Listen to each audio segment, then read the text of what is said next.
Assalamualaikum warahmatullahi wabarakatuh. Ila hadratin Nabi Mustafa Rasulullah sallallahu alaihi wasallam wa ala alihi wa azwajihi wa dzurriyyatihi wa qurabatihi wa ahli baitihi wa ashabil kiram wa ila jami'il anbiya wal mursalin wal awliya wa syuhada wa sholihin wa tabi'in at-tabi'ina ila yaumiddin, khususan ila jami'i masyayikhi ila muntahum wa ila abaina wa ummatina wa azdadina wa masyayikhina wa auladina wa azwazina wa dzurriyyatina wa ahli baitina wa jami'i man tabi'ana, khususan jami'il arwah fi hadil majlis wa khairuhum sayyulillahi lana wa lahumul fatihah. A'udzubillahi minasyaitonir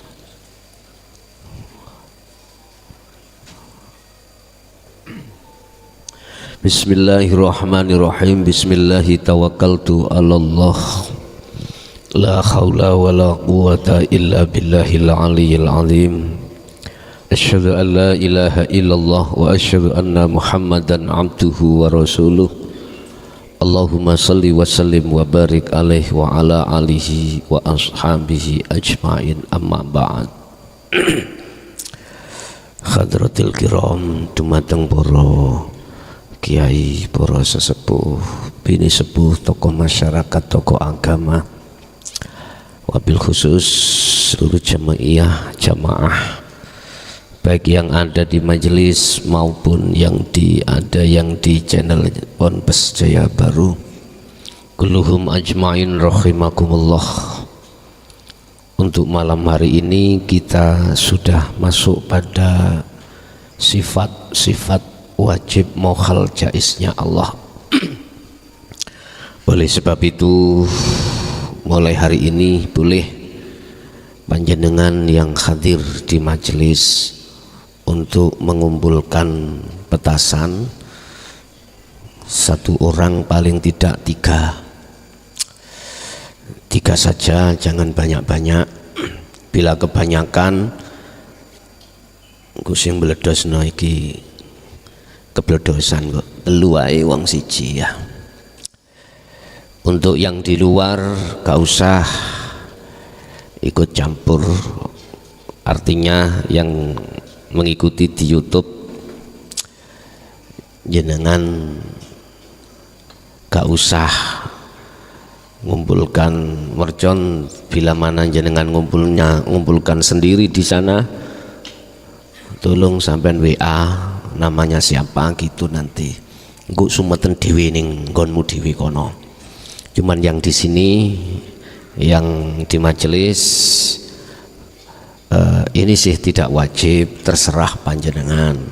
Sing sir sampean tumbas, sing sir ora, sing gak sir ya ora. Walaupun di sini ketahuilah bahwasanya itu tafaul aja, tafaul terhadap sifat sebelum kemasukan, sebelum mengerti dan mengamalkan sifat-sifat wajib Allah itu. Maka diusirlah sifat-sifat yang jelek di dalam dirimu masing-masing. Sebab sifat wajibnya Allah pada dasarnya itu ada di dalam dirimu semuanya. Itu nanti akan muncul sifat Allah yang ada di situ manakala Anda sudah menyelesaikan, menghilangkan sifat-sifat kemanusiaan dalam dirimu. Kapan beatnya? Nanti nunggu pengumuman berikutnya. Sekarang masih pengumuman terkait masalah petasan itu tadi. Bapak Ibu hadirin jamaah rahimakumullah, sifat wajibnya Allah itu sifat yang tidak boleh tidak, ya. Mulai dari wujud sampai mutakaliman itu tidak boleh tidak.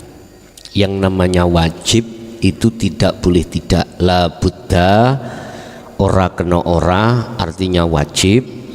Itu menjadi sifat wajibnya Allah.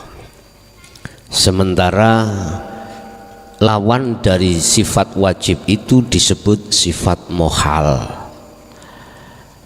Lah sifat mohal itu menjadi sifat mokhalnya Allah itu menjadi sifat wajibnya makhluk, seperti halnya kita sebagai manusia.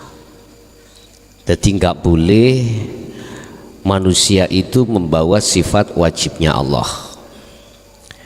Manusia sifatnya itu lawan kata dari sifat wajibnya Allah. Lah, bagaimana caranya menguak sifat wajibnya Allah yang katanya ada di diri Anda? Itu manakala diri Anda itu sudah tiada, ketiadaan atas diri Anda lah nanti akan nyatanya sifat wajib. Sifat wajib Allah kaporo 20, ada jumlahnya 20. Yang 20 itu dibagi 4. Malam hari ini kita akan membahas sifat wajibnya Allah yang nafsiyah. Nafsiyah.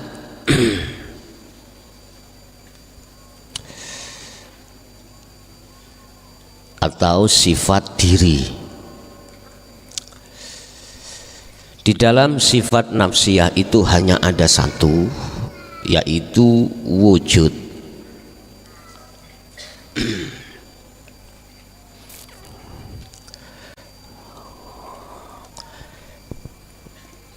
Sifat wujudnya Allah itu wajib. Wajib. Di manakah sifat wujudnya Allah yang tertampil di dalam diri kita? Padahal kita tadi adalah membawa lawan kata sifat wujud. Lawan katanya wujud adalah Adam. Adam. Artinya Adam tidak wujud. Tidak ada. Katanya tadi sifat wajib Allah nafsiyah wujud ada pada diri kita. Lah kok diri ini Adam, bukan sifat wujud. Iki piye iki? Bingung nang mboten sampean? Ngopi dulu. Ngopi, sing ngopi-ngopi ya. Tak gawedek ning ngombene niki tensine cek mudhun kula. Dan sini naik nih wau lah, makanya kok bengelai kate esuk lali nek diwingin tek sate 10. Lah sate dipangan dhewe 10 ya iki contoh nek wong melegi kudune dibagi.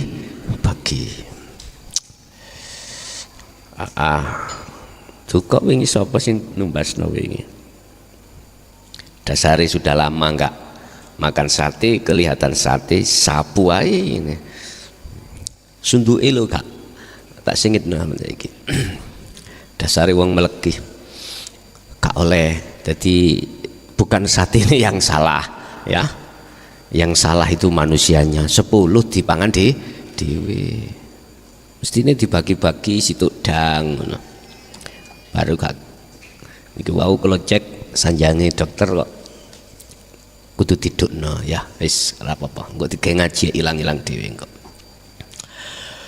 Bagaimana cara kita mendeteksi sifat wujudnya Allah yang katanya pada diri manusia? Hilang ono sih kewujudan rasa dirimu yang wujud itu hilang ono sih. Dalam diri kita kalau sudah rasa iman hilang kewujudan kita, maka disitulah akan nyata wujudnya Allah. Ini sama dengan yang kumaksud nafi isbat. Ini sama yang kami maksud dengan tahalli dan tajalli. Kuncinya kan ada di situ Bapak Ibu. Hilangkan iman rasa di dalam dirimu atas dirimu. Ini untuk mengenal diri kan itu. Kalau sudah kau adamkan dirimu makhluk, maka disitulah akan nyata dirinya Allah, wujudnya Allah. Kalau boleh saya bocorkan, sifat wujud itu ada pada diri roh. Kalau boleh saya bocorkan, kalau boleh ya. Tapi jangan anggap roh itu roh, jangan. Syaratnya kalau bocor nanti roh itu bukan roh. Kalau roh itu adalah hidup, maka dinyatakno wujudi hidup, yaitu jasmanimu. Jelas? Sing bingung-bingung makanya memang tak ngomong ngombe kopi sing kental. Nek sik bingung, kalau sik bingung sik wedi, sik mamang kula. Mosok sik dohir iki.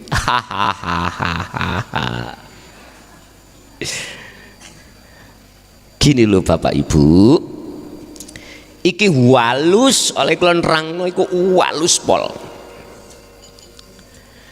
Sifat wujudnya Allah di dalam dirimu itu tertampil di dalam ruh, sehingga ruh nggak pernah mati. Ruh nggak pernah mati. Lah niku waktu apa ning dunya mati ku iku lak jasate. Lah ya ta? Jasate.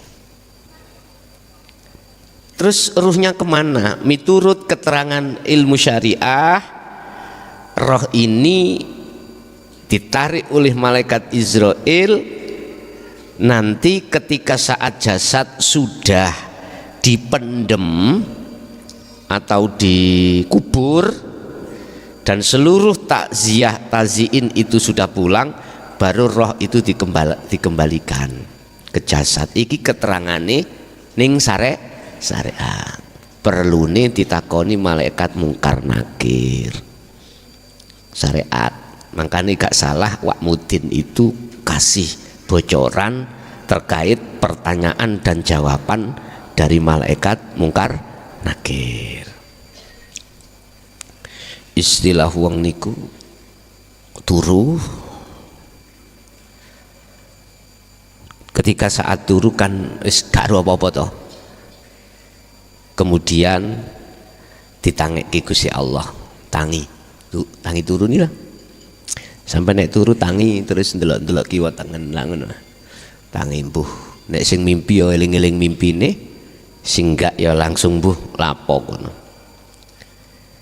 Jadi laksana dia itu di dalam kuburan tangi loh, aku tangi turu lho nek endi iki? Di mana aku ini? Loh. Kok peteng?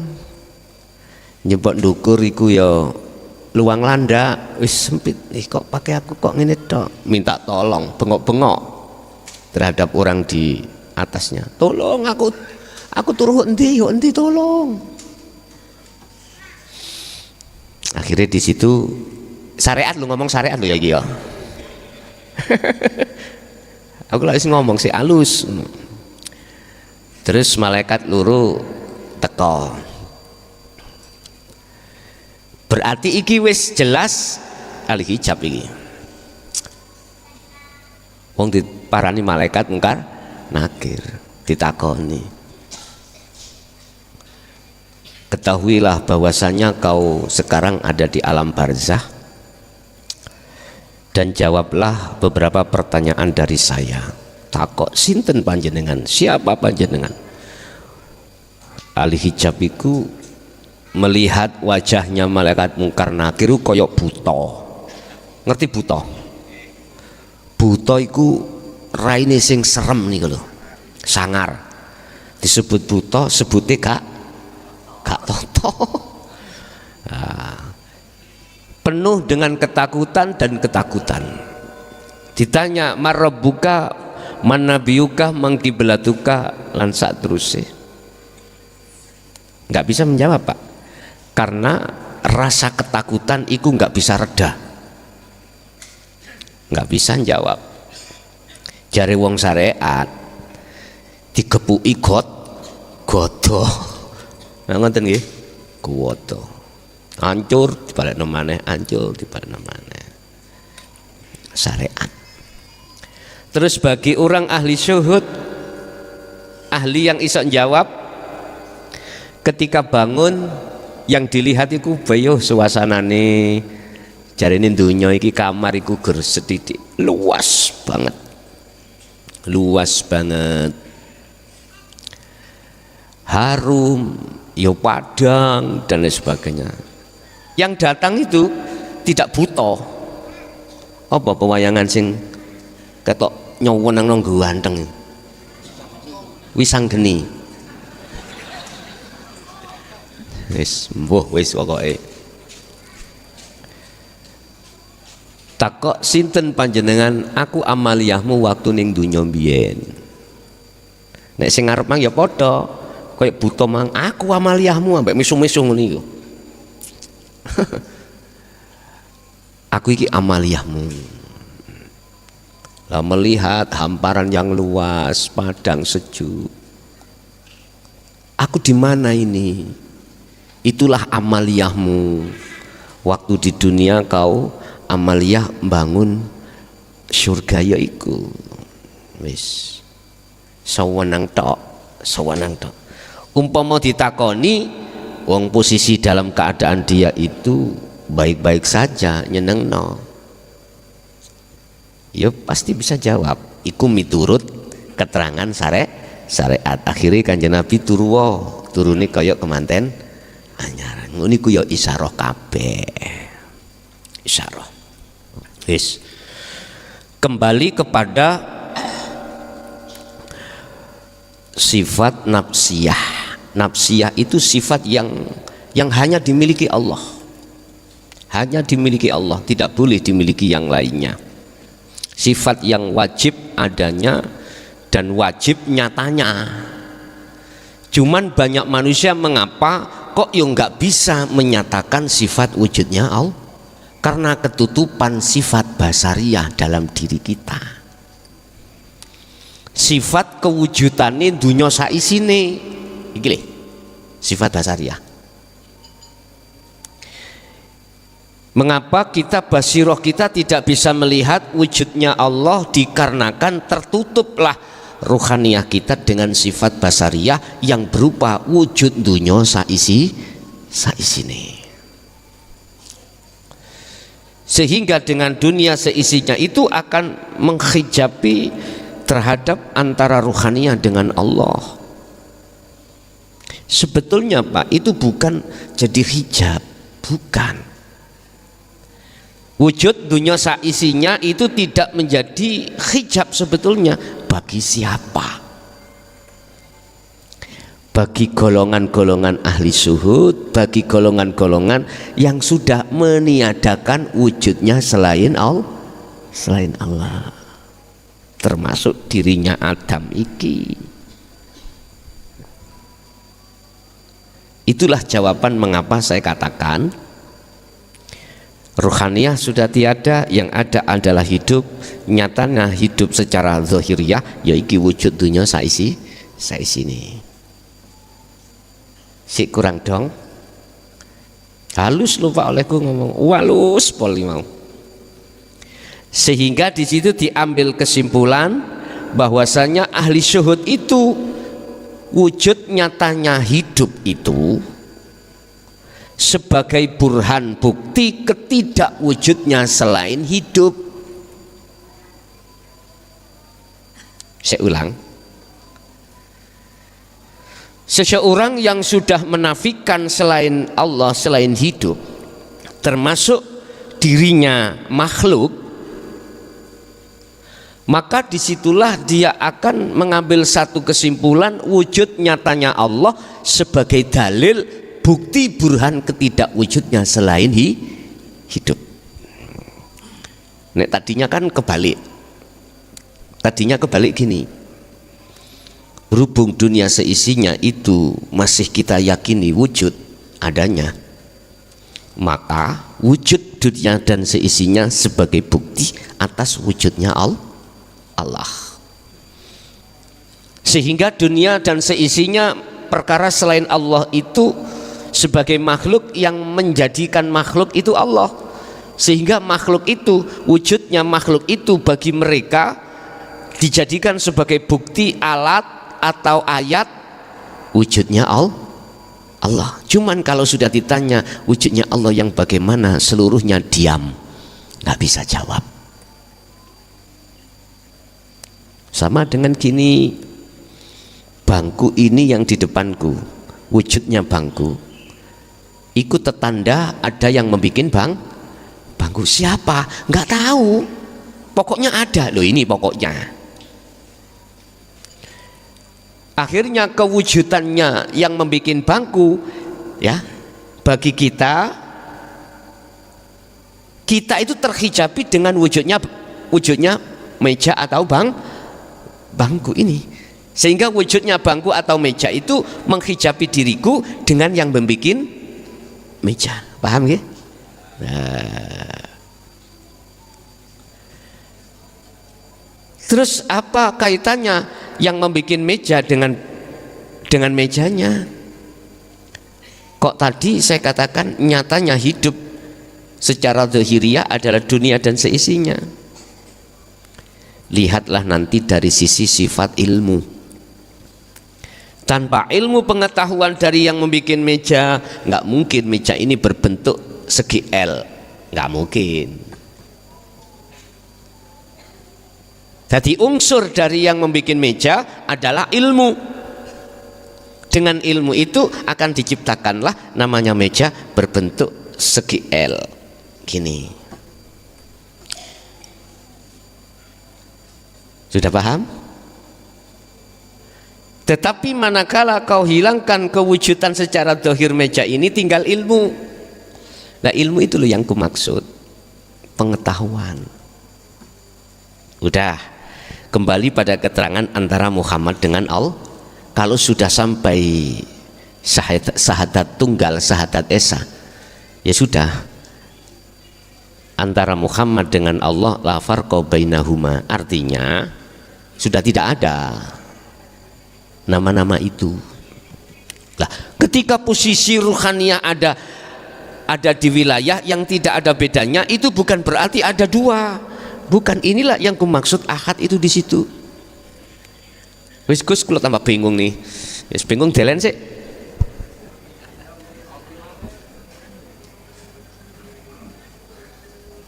Ngene lho dulur. Kemarin-kemarin kan sudah saya katakan, manusia itu di samping jasmani juga rohani. Nah, sifat wujudnya Allah itu ada di rohani. Yang rohani ini sudah fana rohaninya, paham? Yes. Bentuk nyatanya rohani, bentuk nyatanya hidup adalah pada diri jasmanimu.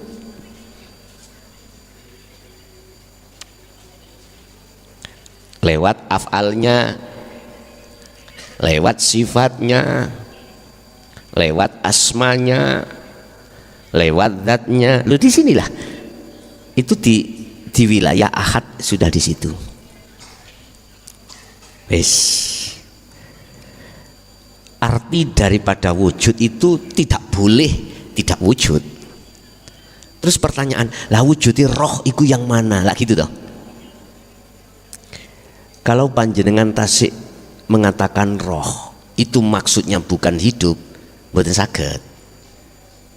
Nyatakno wujudnya roh krono iku isih makhluk. Lah selain hidup itu gak nggawa, gak mempunyai, gak memiliki wujud. Lah bagaimana Anda menampilkan wujudnya roh? Lah rohnya itu gak punya hak wujud. Lah rohnya itu ilang ono. Terus akhirnya urip. Kuwi iso ndelok urip. Ya zahirmu ini. Secara kasaf mata basariyah. Tapi kalau kasaf mata batiniyah tambah lebih jelas. Lewat iman.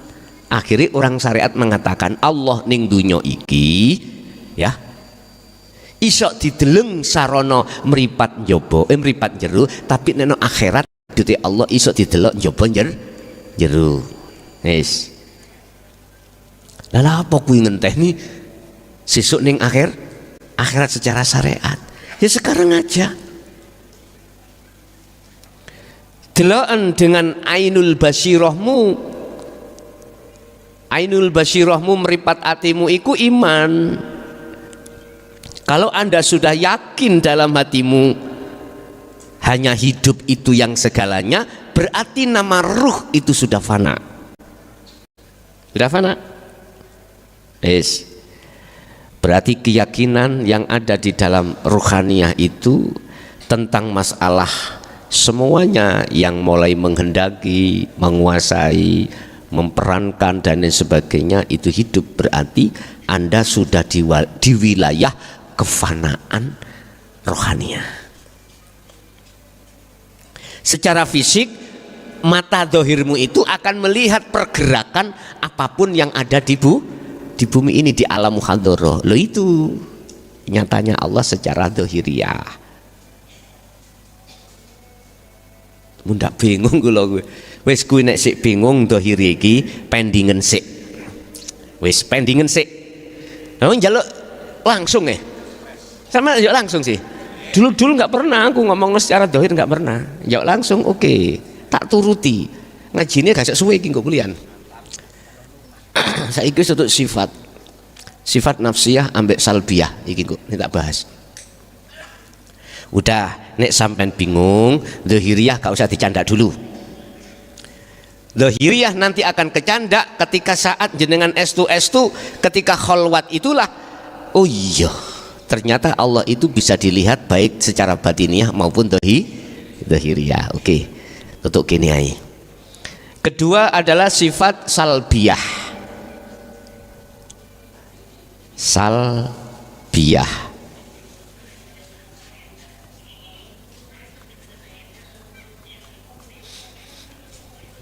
Nafsiyah.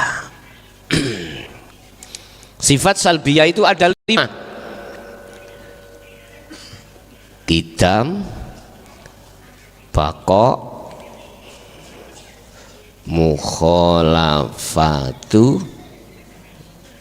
lil khawati tisi qiyamuhu bi nafsihi wahdaniyah.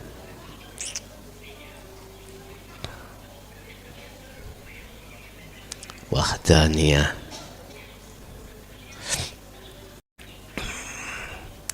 Qidam, baqa, mukhalafatu lil khawadisi qiyamuhu binafsihi wahdaniyah. Bon.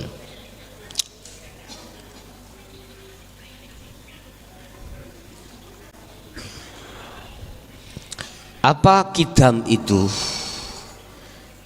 Qidam itu dahulu, yang terdahulu. Secara syariat sebelum adanya dunia dan seisinya didahului dulu dengan Allah. Lagi gitu dah. Oke. Berarti adanya selain Allah itu setelah adanya Allah. Syariat masih mengatakan kita manusia makhluk adanya setelah adanya Allah. Pertanyaan, yang mengadakan Allah itu siapa? Ke ujuk-ujuk tiba-tiba adanya Allah. Kembali binafsihi, nanti adanya karena dirinya sendiri. Dikatakan tentang Nur Muhammad. Nur Muhammad adalah wiji yang terjadi di dalam hidup. Artinya tatkala tidak ada Nur Muhammad, dunia dan seisinya itu tidak tertampil. Kembali kepada qidam, dahulunya ruh itu dahulu sifat qidam Allah yang ada pada diri manusia itu di ruh. Ruh itu tidak ada yang mendahului, tidak ada yang ngareni atau mengakhiri. Artinya ruh itu kena dikatakan adanya bareng, ngono lho. Kalau jasad sih dari zaman ke zaman ada yang mendahului, ada yang mengakhiri. Kita memahamkan sifat qidam Allah pada diri manusia itu tempatnya ada di ruh. Tapi tolong, sama dengan sifat wujud akan nyata qidamnya hidup di situ manakala ruhania ini sudah fana. Berarti yang ngaku qidam itu bukan ruh tapi hidup.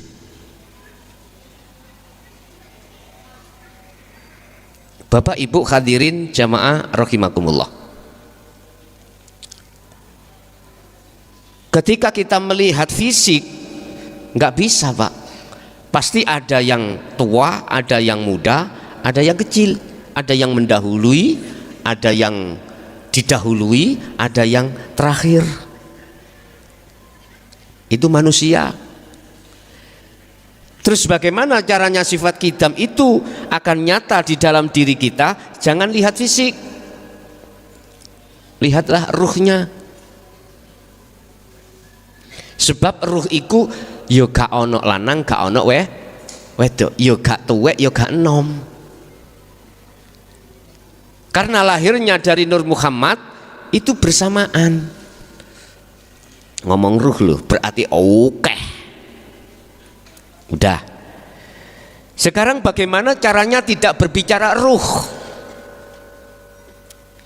Sehingga disebut ahad. Kalau ahad itulah baru berhak untuk memegang sifat qidam. Ya dadi urip bapakmu. Artinya dadi urip. Iki akeh sing khilaf lho Pak. Dadi urip no lah iya. Seakan-akan koyok-koyok sampean iki dadi pangeran. Padahal gak ono kudu maksudnya. Mengapa kita diajarkan nafi isbat? Itulah maksudnya supaya kedirian kita sebagai makhluk itu tiada. Sebab ketika saat tiada itulah Anda akan nyata qidamnya itu ada pada diri Anda. Allah ya Karim.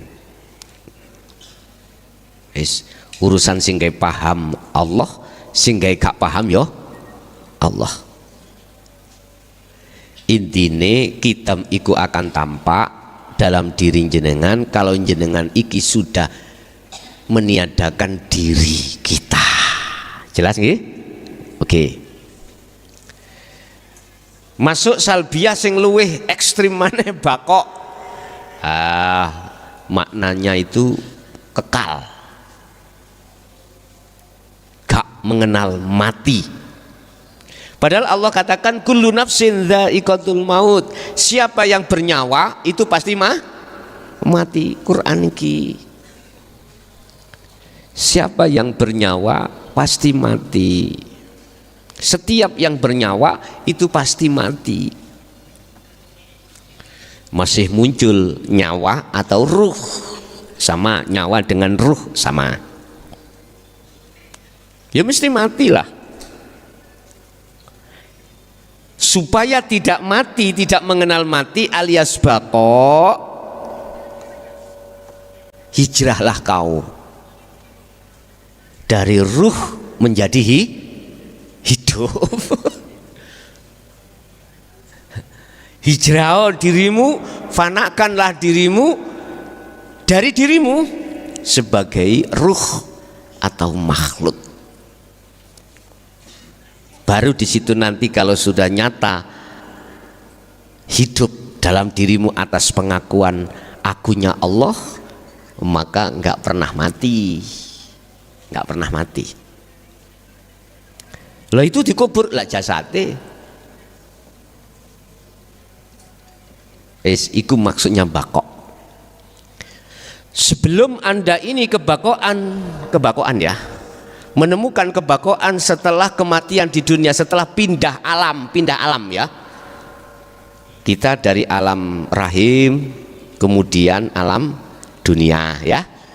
Dari alam dunia pindah ke alam barzah. Dari alam barzah pindah ke alam akhirat. Loh. Sebelum Anda pindah alam dari dunia ke alam kematian inilah, maka lakonono mati sak jeruning urip. Apa? Matikanlah keakuan dirimu sebagai makhluk ruh itu, matikan, tiadakan. Caranya ya nopo nih, gambarannya dikatakan matikan gini Pak. Ini menyangkut masalah iman. Kalau tadi itu kau masih merasa, masih mengimani bahwasanya selain hidup itu yang punya peran, maka Anda belum melakukan mati sak jerone urip. Belum. Berarti Anda belum kholwat. Nah, iman yang seperti itu kubur. Egoisme, keakuan kita yang tadinya punya iman berperan, udah kubur. Pendemen sing jero di dalam bumi humul, pendem, matikan. Ini sama halnya kita telah mematikan sifat basariah.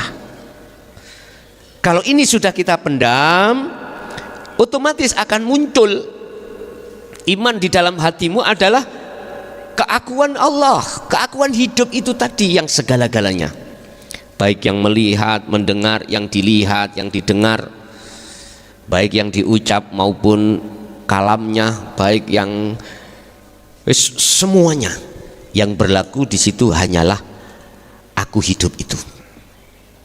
Nah, ini berarti Anda sudah di wilayah bako, sudah di wilayah Anda ini telah melakukan mati sak jeruning urip. Habis itu ditegaskan di dalam sifat mukhalafatul lil khawatis. Beda dengan yang anyar, beda dengan makhluknya dari segi apapun. Artinya urip iki gak podo ambek jasad. Ruh iki sik, ruh iki sik durung ngomong urip. Ruh itu tidak sama dengan jasad. Jasad itu adalah ada laki, ada perempuan, tandanya gini. Ruh tidak. Jasad makanannya, kebutuhan ini bla bla bla bla. Ruh bukan. Ruh hanya menghambakan diri pada Allah, menyembah. Bahasa ngabdi itu harus tunggal. Duh. Kalau ditarik ruh ini sudah tiada, artinya sudah fana, maka nyata hidup di situ.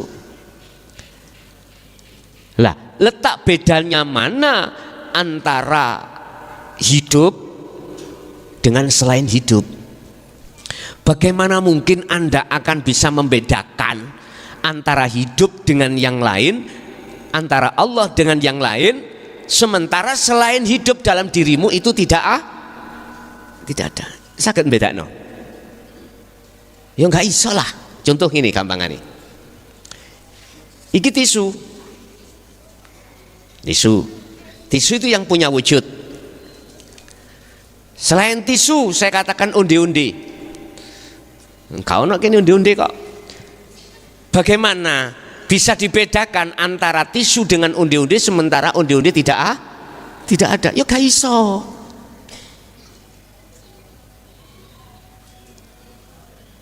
Jelas mukhalafatul lil khawatis. Bagaimana kau bisa membedakan di antara dua hal? Wong salah satu di antara itu tidak ada kok. Berarti secara syariat kita mengatakan mukhalafatul lil khawatis itu Allah tidak boleh disamakan dengan perkara apa yang ada di dunia makhluk. Oke, tapi secara hakikat sifat mukhalafatul lil khawatis itu untuk menguatkan sifat bako. menguatkan bahwasanya selain daripada Allah itu, selain daripada hidup tidak ada. Bagaimana mungkin Anda bisa membedakan di antara dua hal, wong yang nyatanya yang ada itu hanya satu hal. Paham nggih? Ini tambah kuat. Berarti melihat apapun Allah, Allah. Engkau lainnya. Wis. Lanjut qiyamuhu binafsihi. Iki termasuk menguatkan sifat-sifat yang sesudahnya jadi. Beliau dalam penguasaan apapun, dalam melihat apapun, dalam mendengar apapun, dalam hal apapun, itu piyambake sendiri. Urip itu dewi. Qiyamuhu berdirinya itu binafsihi kelawan dheweke dhewe. Berarti Allah tidak butuh pembantu. Allah nggak butuh sopir. Allah nggak butuh ajudan. Allah nggak butuh siapapun.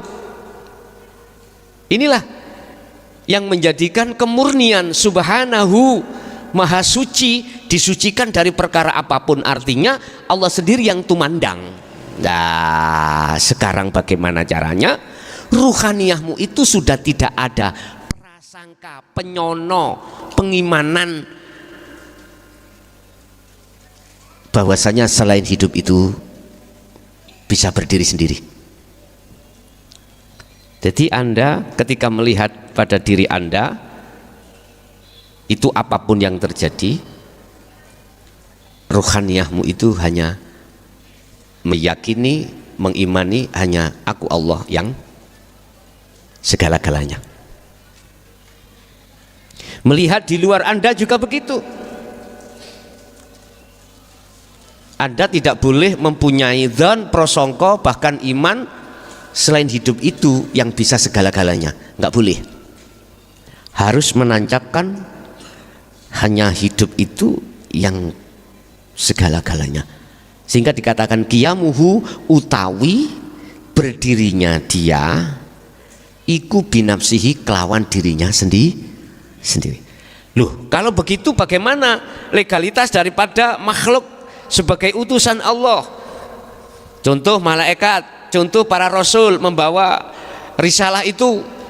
Loh, kalau kita bicara itu berarti kan syahadataini sian. Paham nggih? Berlakunya hukum syahadataini. Lah saya ini menancapkan qiyamuhu binafsihi ini di dalam syahadat tunggal. Sehingga kalau sudah di syahadat tunggal, kemurnian dari keesaan Allah itu terjamin. Makanya ditutup wahdaniyah sawiji sendiri tanpa ada yang lain. Makna sawiji gak ono sing padha, Pak, ning donya iki. Sing lahir dik wingi dengan lahir sekarang, yang lahir kemarin dan lahir sekarang nggak sama. Dari segi apapun nggak sama, nggak sama. Lah, makna wahdaniyah, makna tunggalnya pada diri semua makhluk yang hitungannya itu triliun, itu menunjukkan keesaan Allah, menunjukkan keesaan Allah. Lah, Anda akan bisa masuk baik secara basiroh atau basariah, Anda menyatakan wujudnya Allah manakala di dunia ini loh, manakala Anda itu sudah berjalan syahadat tunggal. Gus, aku sih bingung Gus, ndasku ngawal lu ya. Nek bingung iring no ndasmu le, kopiamu iring no, nek bingung iring no. Wis tak gak apa-apa kok miring-miring titik.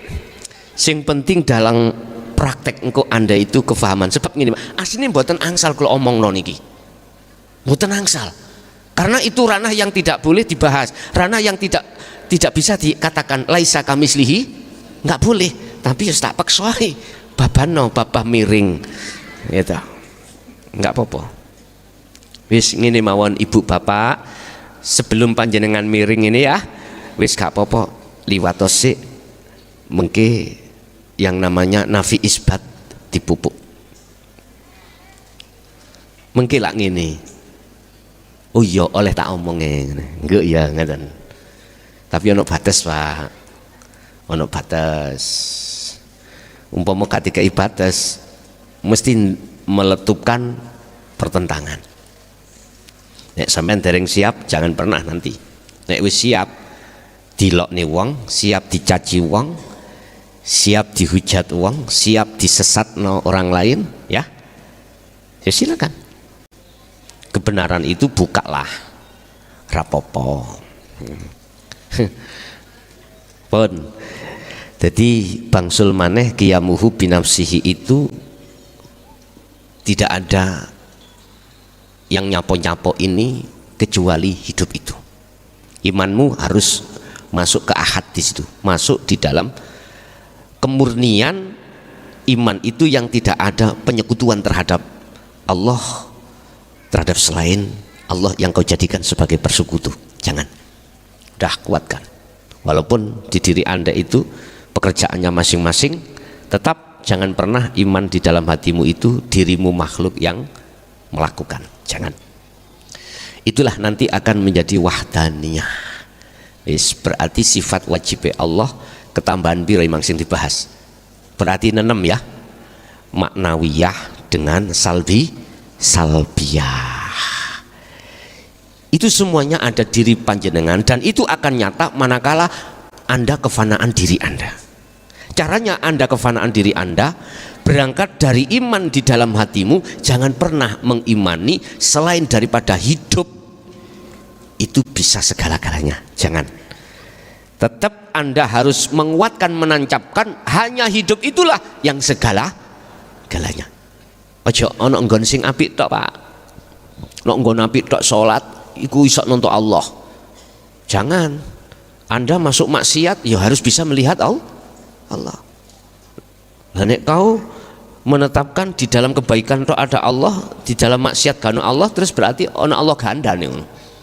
Lah ngoten nggih? Lah ini secara iman yang benar, iman yang tidak ada persekutuan nggak boleh. Harus semuanya adalah hidup itu yang berperan apapun. Nanti diuji sampean, asli diuji. Misalkan yang sampean dagang apa gunung? Dagangan jenengan iku tempe, oke.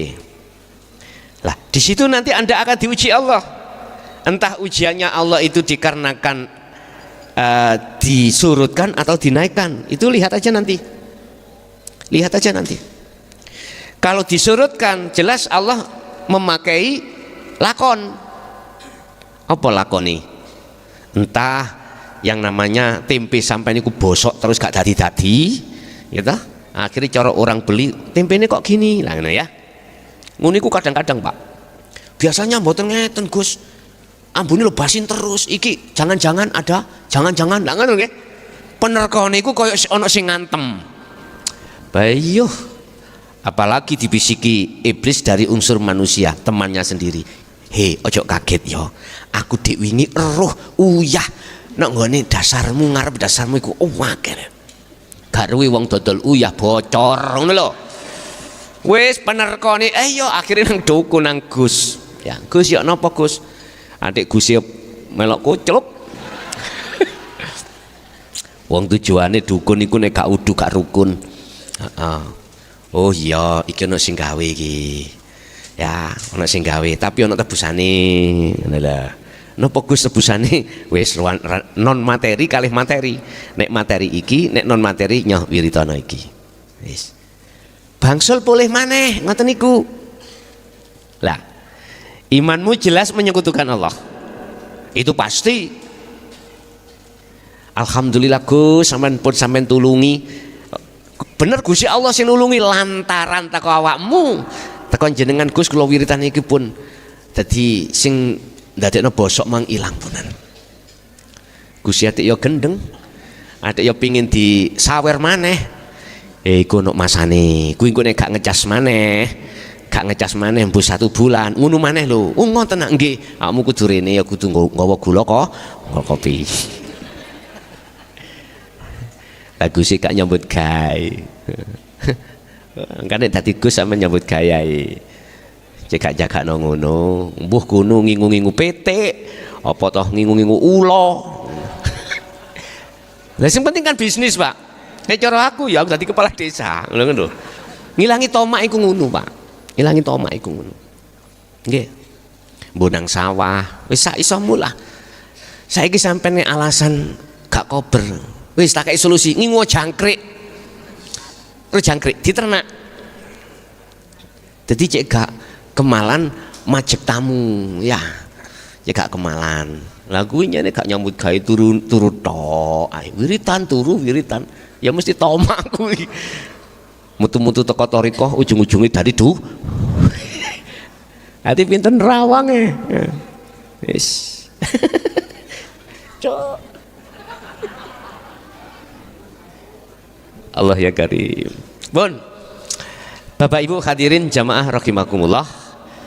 Mulai 1 sampai 6 itu sifat yang sudah diterangkan Allah, hakikatnya ada di dalam dirimu. Itu akan nyata terhadap dirimu kalau kau sudah kefanaan dirimu. Cara untuk menafikan, memfanakan dirimu tidak ada lagi muaranya kecuali kau melantungkan sirul asr sampai ke fana'u dzikri. Itu Bapak Ibu yang bisa kami sampaikan. Kita masuk pada session tanya jawab dan dialog. Cepet nggih? Enak sing tuwek-tuwek kalau. Kita masuk pada tanya jawab, session tanya jawab. Kami persilakan yang ada di majelis. Monggo.